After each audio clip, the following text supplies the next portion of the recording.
Hello दोस्तों, स्वागत है आपका।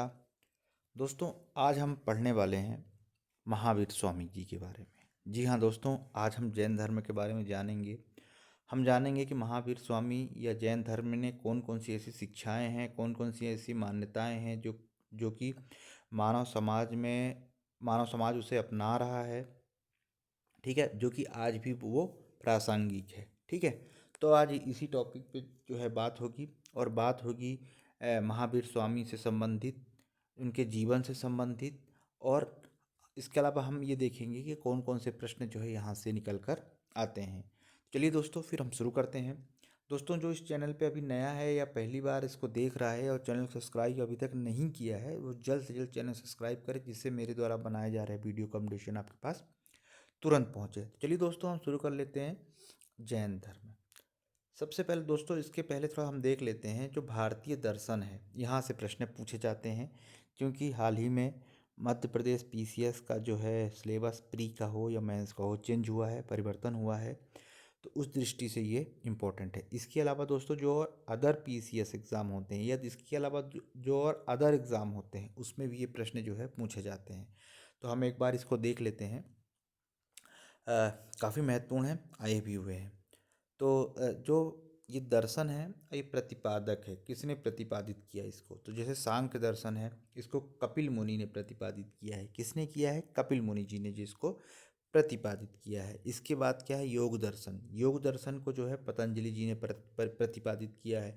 न्याय दर्शन को गौतम ने जो है प्रतिपादित किया है। इसके अलावा जो है वैशेषिक दर्शन को कणाद या उलूक बोला जाता है, ने प्रतिपादित किया। उत्तर मीमांसा, अब ये थोड़ा सा इंपॉर्टेंट है यहाँ पर, कि अगर मान लीजिए उत्तर और पूर्व उत्तर ना हो, मीमांसा हो, तो केवल आप जैमिनी लगाएंगे। लेकिन अगर पूर्व मीमांसा आएगा तो जैमिनी लगाएंगे, और उत्तर मीमांसा आएगा तो वेद व्यास या वादरायण लगाएंगे। ठीक है, अब महत्वपूर्ण चीज़ ये आती है कि इसको इतने को याद कैसे रखा जाए, क्योंकि इतनी आसानी से याद नहीं रहता है। ठीक है, ये तो आप रट लीजिए, और यदि आप रट नहीं सकते तो इसको कहीं ना कहीं जो है, इसको आप जो है, जैसे मैंने पहले बताया था, कोई चीज़ अगर हवा में है तो हवा में तो लटकी नहीं रह सकती, इसलिए उसको एक बेस बनाना पड़ेगा। तो इसका भी एक बेस बनाइए। चलिए मैं बताता हूँ कैसे। जैसे सांख्य दर्शन है, ठीक है, सांख्य दर्शन है, तो इसको किसने किया है? कपिल मुनि ने। ठीक है, सांख्य दर्शन को कपिल मुनि ने किया है। ठीक है, अब योग दर्शन को, योग के लिए कौन फेमस है? रामदेव बाबा। और उनका प्रोडक्ट क्या है? पतंजलि। तो इसलिए आप इसको याद रख सकते हैं, योग दर्शन। तो ये पतंजलि। न्याय दर्शन, तो ये है गौतम बुद्ध। गौतम बुद्ध जो है वो न्याय के बहुत बड़ी मतलब पक्षकार थे। तो आप यहाँ से न्याय के लिए जो है गौतम याद कर लेते हैं। अब यहाँ पे सांख्य दर्शन आता है, तो सांख्य दर्शन कपिल मुनि जो है, आप इनका नाम बिल्कुल याद रख सकते हैं। और उत्तर जो यहाँ पर है, एक उत्तर मीमांसा, इसको जैमिनी और सॉरी पूर्व मीमांसा जैमिनी और दक्षिण मीमांसा को वेद व्यास। तो ऐसे तो आप अगर 3 याद रखते हैं तो 2 तो आपसे बनी जाएंगे। तो इस तरह से जो है आप चाहें तो इसको जो है याद रख सकते हैं। ठीक है, मैं एक बार आप और रिपीट कर देता हूँ। सांख्य दर्शन कपिल मुनि, योग दर्शन पतंजलि, न्याय दर्शन गौतम, और वैशेषिक दर्शन जो है कणाद या उलूक, पूर्व मीमांसा जैमिनी, और उत्तर जो है वेद व्यास। ठीक है, इस तरह से जो है ये भारतीय दर्शन से प्रश्न जो है यहाँ से पूछे जाते हैं, जिसको आप याद कर सकते हैं। अब चलिए दोस्तों, अब हम देखते हैं जैन धर्म के बारे में, कौन कौन सी उनकी मान्यताएं हैं। तो दोस्तों, सबसे पहले हम देखते हैं कि जैन धर्म की जो स्थापना है, उसका श्रेय जो है जैनियों के प्रथम तीर्थकार ऋषभदेव को जाता है। ठीक है, ध्यान रखिएगा, जैनियों के 24 तीर्थ जो है तीर्थकार हुए हैं, 24। ठीक है, तो ये पहले हैं। ठीक है, जिनका नाम है ऋषभदेव। इन्हें आदिनाथ भी कहा जाता है। तो ये दोनों नाम आप याद रखिएगा। जैन धर्म को संगठित करने एवं विकसित करने का श्रेय महावीर स्वामी को दिया जाता है। ठीक है, मैं इनके बारे में हम बात करेंगे। मतलब पूरी तरह से अगर देखा जाए, जैन धर्म को जो विकसित करने का और संगठित करने का महावीर स्वामी का है। लेकिन अब क्योंकि स्थापना की बात आ रही है, तो स्थापना जो है ऋषभदेव या आदिनाथ, दोनों एक ही नाम है, इन्होंने किया है। ठीक है, अगर 2 में से पूछा जाए तो आप ये दोनों नाम आप याद रख सकते हैं। ठीक है, अब हम यहाँ बात कर रहे हैं महावीर स्वामी के बारे में। मैंने अभी आपको बताया था कि 24 तीर्थकार हुए, लेकिन जो इम्पोर्टेंट है हम उन्हीं की पढ़ेंगे, क्योंकि पहले इसलिए इम्पोर्टेंट है क्योंकि उन्होंने क्या किया है, उन्होंने जैन धर्म की स्थापना की है, इसलिए जो है उनके बारे में हम पढ़ रहे हैं। अब आखिरी जो 24वें तीर्थकार हैं वो महावीर स्वामी जी हैं। ठीक है, तो ये जैन धर्म के 24वें तीर्थकार एवं जैन धर्म के वास्तविक संस्थापक हैं। ठीक है दोस्तों, जो हमने अभी इसके पहले सल्तनत काल में हमने गुलाम वंश पढ़ा था, तो हमने उसमें देखा था कि गुलाम वंश की स्थापना तो कुतुबुद्दीन ऐबक ने की थी, लेकिन जब हम पढ़ते हैं इल्तुतमिश के बारे में, तो हमने इल्तुतमिश के बारे में भी पढ़ा और कुतुबुद्दीन ऐबक के बारे में पढ़ा, लेकिन जब हम देखते हैं तो इल्तुतमिश ने काफ़ी काम किया है, बहुत सारी अपने साम्राज्य को खूब फैलाया, बहुत सारी चीज़ों को किया, इसीलिए वास्तविक संस्थापक गुलाम वंश का इल्तुतमिश को माना जाता है। लेकिन स्थापना किसने की है? कुतुबुद्दीन ऐबक ने। तो कन्फ्यूज़न नहीं होना। अक्सर पूछा जाता है कि गुलाम वंश की स्थापना किसने की है, तो गुलाम वंश की स्थापना कुतुबुद्दीन ऐबक ने की, लेकिन वास्तविक संस्थापक अगर पूछा गया तो आप इल्तुतमिश लगाएंगे। ठीक यहाँ पर भी ऐसे कि जैन धर्म के संस्थापक ऋषभदेव या आदिनाथ हैं, लेकिन वास्तविक संस्थापक की बात आएगी तो आप लगाएंगे स्वामी महावीर, महावीर स्वामी। ठीक है, चलिए एक एक शब्द जो मैंने अभी बोला है, यहाँ से प्रश्न पूछे गए हैं, अब पूछे जा सकते हैं, इसलिए इग्नोर तो बिल्कुल मत कर कीजिएगा, है ना। एक एक शब्द पूछे गए हैं, और जैसे कि अभी मैं आप बात करूँगा महावीर स्वामी के जन्म के बारे में, उनके माता पिता के बारे में, ये भी प्रश्न पूछे गए हैं, उनका बचपन का नाम, उनके बच्चों का नाम, ये भी प्रश्न पूछे जा चुके हैं। तो जन्म 540 ईसा पूर्व में हुआ है, और वो है कुंडल ग्राम में जो है उनका जन्म हुआ है। ठीक है, पिता का नाम सिद्धार्थ और माता का नाम त्रिशाला है। ठीक है, किस कुल से है ये भी मैंने यहाँ पे लिखा हुआ है। तो पिता का नाम सिद्धार्थ, माता का नाम त्रिशाला। ये इम्पोर्टेंट इसलिए है दोस्तों, ये मतलब ये सॉरी, याद रखना इसलिए ये ज़रूरी है क्योंकि जब हम गौतम बुद्ध पढ़ेंगे तो वहाँ पर भी जो है चीज़ें थोड़ा सा वो दिक्कत करती हैं। क्यों दिक्कत क्या करती हैं? जन्म स्थल में। तो हम क्या करते हैं, एग्ज़ाम में हम महावीर का जन्म स्थल पूछा जाता है तो हम गौतम बुद्ध का लगा के आ जाते हैं, तो इसलिए कन्फ्यूज़न होता है। इसलिए इसको अच्छी तरह से याद रखिएगा, इसमें किसी भी प्रकार की कोई गुंजाइश ना रहे। तो पिता जो है इनके सिद्धार्थ हैं, माता त्रिशाला हैं। ठीक है, और इनकी पत्नी यशोदा है, किसकी? महावीर स्वामी की। इसके बाद जो है पुत्री जो है प्रियदर्शना हुई और दामाद जमाली हुई, ये प्रश्न भी पूछा जा चुका है। बचपन का नाम वर्धमान महावीर, तो वर्धमान नाम है बचपन का नाम किसका? महावीर स्वामी का। तो याद रखिएगा। ज्ञान की इनको प्राप्ति हुई जेविक गांव में हुई है। ठीक है, ध्यान रखिएगा। ऋजुपालिका नदी के तट पर साल के वृक्ष के नीचे। ठीक है, तो ये इनको ज्ञान की प्राप्ति यहाँ हुई। अब प्रथम उपदेश राजगृह में दिया है। ठीक है, कमेंट्स में बताइए राजगृह वर्तमान में कहाँ स्थित है, किस स्टेट में है। तो प्रथम उपदेश कहाँ दिया है? राजगृह में दिया है। इस चीज़ को विशेष तौर पे जो है याद रखिएगा। चलिए आगे देख लेते हैं। विनिर्माण पावापुरी में। ठीक है, निवाण पावापुरी में। इसके बाद जो है, अब क्योंकि अब हम देख रहे हैं जैन धर्म के बारे में, तो इनकी जो बातें थी जो आज आज भी देखने को मिलती हैं, लोग बाग अपनाते हैं, लोग बाग अपनाते क्या अपनाते ही हैं। ठीक है, बहुत ही प्रासंगिक है वो चीज़ें उनकी।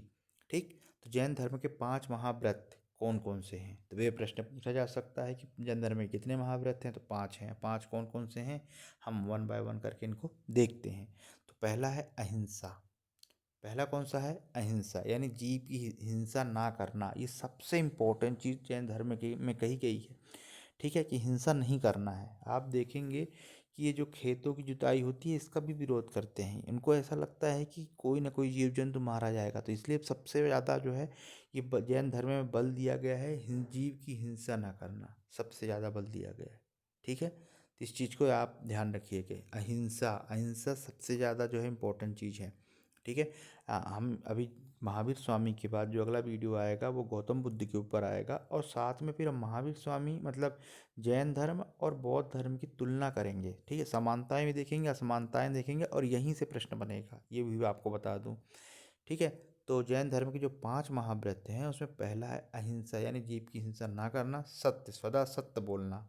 ठीक है, अपरिग्रह यानी संपत्ति एकत्रित ना करना, अस्तेय यानी चोरी ना करना, और लास्ट है स्त्री संपर्क ना बनाना। ठीक है, जिसे ब्रह्मचार्य कहा जाता है, ब्रह्मचार्य कहा जाता है। तो ये जैन धर्म के 5 महाव्रत हैं। अच्छी तरह से याद कर लीजिए, रिपीट कर देता हूँ। अहिंसा यानी हिंसा ना करना, सत्य, सत्य बोलना, अपरिग्रह यानी संपत्ति एकत्रित ना करना, अस्तेय यानी चोरी न करना, और ब्रह्मचार्य यानी स्त्री के संपर्क में ना बनाना। ये 5 महाव्रत हैं जैन धर्म के। इसके बाद जो है जैन धर्म के त्रिरत्न हैं। ठीक है, क्या है? त्रिरत्न है। कौन से त्रिरत्न है? सम्यक यानी वास्तविक ज्ञान, सम्यक दर्शन यानी जैन तीर्थकारों तथा उपदेशों के दृढ़ आस्था अथवा तथा श्रद्धा रखना, सत्य में विश्वास। ठीक है, सम्यक दर्शन। और सम्यक चरित्र, इंद्रियों कर्मों पर पूर्ण नियंत्रण। ठीक है, 3 रत्न, सम्यक ज्ञान, सम्यक दर्शन और सम्यक चरित्र।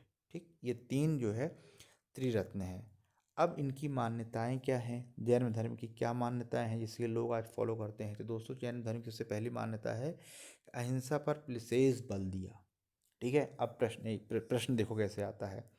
प्रश्न आता है, जैन धर्म की निम्नलिखित में से कौन सी मान्यताएं नहीं है? तो नहीं है तो ये तो सारे आएंगे, इनमें से कोई एक नहीं होगा। या इनमें से कौन सी है जिस पे बल दिया है? जैन धर्म में सबसे ज़्यादा किस पे बल दिया है? जैन धर्म ने अहिंसा पर विशेष बल दिया है, और 3 ऑप्शन गलत होंगे, तो जो होगा तो यही होगा। तो इसलिए एक एक ऑप्शन आपको अच्छी तरह से पता होना चाहिए। ठीक है, कोई गुंजाइश नहीं है। रही बात तुक्के की, तो तुक्के बहुत कम लोगों के सही होते हैं। ठीक है, ध्यान रखिएगा। आपका दिन अच्छा हो तो ही सही होगा, अदरवाइज आपको अगर नॉलेज है तो वही आपका काम आएगा। इसलिए अच्छी तरह से पढ़ लीजिए इसको। जैन धर्म में अहिंसा पर विशेष बल दिया गया है। जैन धर्म में कृषि और युद्ध में भाग लेने पर प्रतिबंध लगाया गया है। ठीक है, मैंने आपको बताया था कि अभी कृषि, क्योंकि उनको लगता था यहाँ से जीव हत्या होगी। ठीक है, जीव हत्या होगी।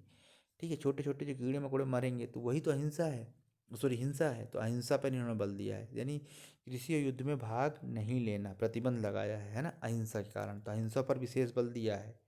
ठीक है, जो इनकी तीसरी मान्यता है, जैन धर्म पुनर्जन्म और कर्मवाद में विश्वास करता है, यानी पुनर्जन्म होता है और कर्मवाद में जो है ये विश्वास रखता है। ठीक है, इसलिए मैं आपको बार बार जोर दे रहा हूँ कि एक ही चीज़ आप ध्यान रखिएगा, इनकी मान्यताओं से ही क्वेश्चन पूछे जाते हैं। ठीक है, जैन धर्म पुनर्जन्म व कर्मवाद में विश्वास करता है। ठीक है, नेक्स्ट है, जैन धर्म के अनुसार कर्म फल ही जन्म तथा मृत्यु का कारण है। ठीक है, आप जैसा करोगे वैसे ही जन्म और मृत्यु का कारण बनेगा, यही कहा गया है जैन धर्म में। ठीक है, तो इस चीज़ को भी जो है आपको विशेष तौर पे ध्यान रखना है। ठीक है, जैन धर्म में वर्ण व्यवस्था की निंदा नहीं की गई है। ठीक है, वर्ण व्यवस्था की निंदा नहीं करता है। ठीक है, नेक्स्ट है, जैन धर्म में संसार की वास्तविकता को स्वीकार करता है। जैन धर्म संसार की वास्तविकता को, सॉरी, रियलिटी जिसे कहा जाता है, स्वीकार करता है। ठीक है, सृष्टिकर्ता के रूप में ईश्वर को स्वीकार नहीं करते हैं, सृष्टिकर्ता के रूप में ये ईश्वर को नहीं मानते हैं। ठीक है, ये इनकी मान्यताएं हैं। इसके अलावा जो है लास्ट है, जैन धर्म में देवताओं के अस्तित्व को स्वीकार किया गया है, परंतु उनका स्थान जिनसे नीचे रखा गया है। मानते तो हैं कि देवी देवता है, पर उनको जिनसे नीचे रखा गया। ठीक है, इसके बाद जैन धर्म के दर्शन देख लेते हैं। जैन धर्म के दर्शन है अनेक अनेक अनेकांतवाद, अनेकांतवाद। ठीक है, स्यादवाद एवं अनिश्चितवादिता। ठीक है, जैन धर्म का जो दर्शन है वो अनेकांतवाद, स्यादवाद एवं अनिश्चितवाद है। ठीक है, अनिश्वरता है। ठीक है ना, ये है। ठीक, जैन धर्म में सृष्टि की नित्यता को दर्शन के रूप में शामिल किया गया है। ठीक है, जैन धर्म में सृष्टि को नित्यता को दर्शन के रूप में जो है शामिल किया गया है। ये जैन धर्म के दर्शन है। ठीक है, ये अनिश्चरवादिता है, ये अनिश्चरवादिता। ठीक है, इसे आप थोड़ा सा ध्यान से पढ़ लेंगे। ठीक है, एक बार में पढ़ेंगे शायद ना वो आए, लेकिन ये अनिश्चितवादिता है। ठीक है, चलिए आगे देख लेते हैं। जैन धर्म ईश्वर एवं वेदों की सत्ता को अस्वीकार करता है। ये क्वेश्चन पूछे जाते हैं। ठीक है, एक अहिंसा हो गया, एक ये हो गया। इस टाइप की, क्या वेदों की सत्ता को स्वीकारता है जैन धर्म? नहीं स्वीकारता है। ईश्वर और वेदों को नहीं स्वीकारता है। ये चीज़ें जो है प्रश्नों में पूछी जाती हैं। ठीक है, अगला है, जैन धर्म मोक्ष और आत्मा को स्वीकार करता है। ठीक है, आत्मा और उसको स्वीकार करता है। दोस्तों, इस तरह से जो है जैन धर्म का इम्पोर्टेंट वीडियो समाप्त हुआ। उम्मीद करता हूँ आप लोगों के लिए फ़ायदेमंद होगा। ठीक है, यहाँ से प्रश्न बनेंगे। हो सकता है कि आजकल जिस तरह से प्रश्न पूछे जा रहे हैं 1 2 3, फिर उनमें से एक या दो, दो या तीन, इस टाइप में जो है पूछ सकते हैं स्टेटमेंट के तौर पे। उस दृष्टि से ये इम्पोर्टेंट है, ठीक है। जिन्होंने अभी चैनल को सब्सक्राइब नहीं किया है वो चैनल सब्सक्राइब करें, वीडियो को लाइक करें, कमेंट करें एंड वीडियो को शेयर करें। पढ़ते रहिए। नमस्कार।